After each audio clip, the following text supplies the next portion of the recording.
Theresa May has been urged to commit to staying in the European Convention on Human Rights in the next parliament, amid concerns she could try to get a mandate at the election for taking the UK out of the treaty after Brexit. Some conservatives on the liberal wing of the party are worried that May will be tempted to include leaving the convention in her election manifesto. Labour, the Scottish National Party and the Lib Dems have called on her to clarify the party's position. Those raising concerns are reluctant to be named, but one senior Conservative MP told The Guardian they were increasingly nervous that May might be so confident of victory that she would try to get a mandate for leaving the convention, even if just to keep her options open. 3 senior Tories minus former Attorney General Dominic Grieve, former Culture Secretary Maria Miller, and former Environment Secretary Caroline Spelman minus are backing a campaign to keep Britain inside the convention as the country leaves the EU. May made no secret of her desire to leave the convention before the EU referendum, saying it can bind the hands of Parliament, adds nothing to our prosperity, and makes us less secure by preventing the deportation of dangerous foreign nationals. She subsequently dropped the idea after becoming Prime Minister, acknowledging that she had no parliamentary majority for such a move. The European Convention on Human Rights is a post-war treaty setting out rights and freedoms that is completely separate to the EU, but opposed by many Tory Eurosceptics on the grounds that it gives judges in Strasbourg the ability to rule on issues such as a right to privacy and family life. David Cameron was infuriated by rulings that restricted the government's inability to deport the Islamist cleric Abu Qatada for some years, and against a ban on giving prisoners the vote.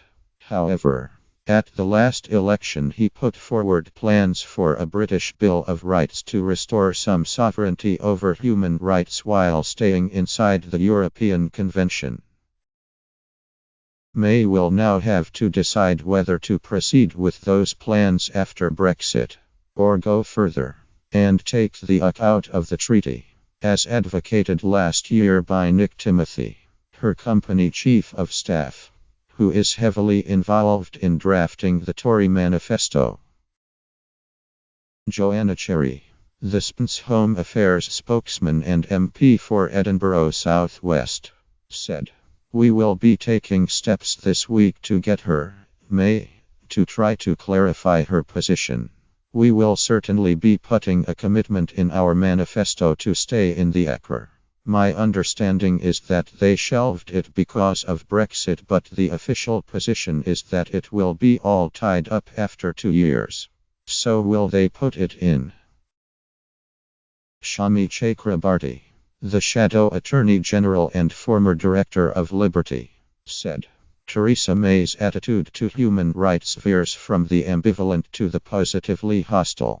Ducking and diving over Brexit is bad enough, but Churchill's legacy of the European Convention on Human Rights, and the rights it gives everyone in this country and beyond, is now more important than ever." Alistair Carmichael, the Liberal Democrat MP and former cabinet minister, called on May to come clean on whether she plans to weaken human rights protections for British citizens. David Davis, the Brexit secretary, said earlier this year that there were no plans to withdraw from the convention, but May's outlook may have shifted since she called a general election. James Dobson, a researcher at Bright Blue, a liberal conservative think tank, said May should stick to her position held during her leadership race that she would not try to take the UK out of the treaty. The European Convention on Human Rights is a vital document written and championed by conservative politicians after the atrocities of World War II that promotes freedom and provides protection to people across Europe. These freedoms and protections include the rights of gay and lesbian people, the rights of the media against state censorship, more effective prosecution of domestic violence, and the rights of illegitimate children. Britain must remain a proud signatory of it.